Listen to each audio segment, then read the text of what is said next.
To think about why I'm running, I want to take us back to October 6th, 2018.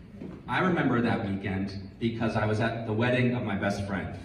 And I remember it because it was the first wedding I attended with my boyfriend as someone who was out and proud member of the LGBT family.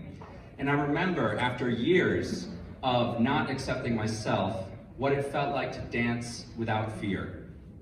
But something else happened that day that did make me afraid. That was the morning that Brett Kavanaugh got elected or selected to the Supreme Court.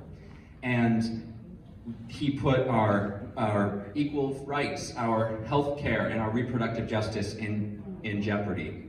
And something else happened that Monday that also makes me afraid.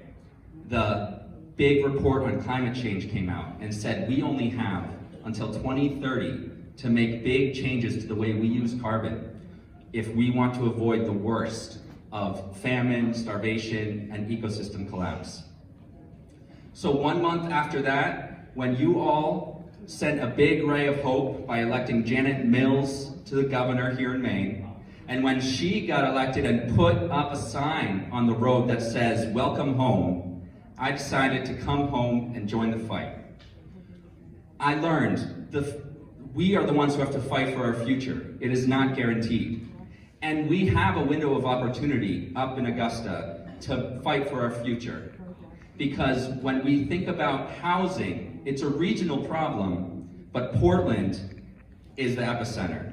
And when we think about climate change, it's a statewide and a global problem, but it's affecting our coastline and our lobster industry and our health here in Portland.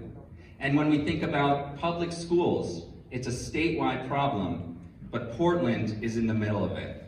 And so Portland needs a big advocate to go up in Augusta and fight for our future. As your representative, I want to be that advocate. I'll fight for our future up in Augusta. I will live out our common values of welcome, and I will work with the entire state to make sure we are solving our common challenges together. Because this is home for all of us, and I believe it's worth fighting for. Thank you.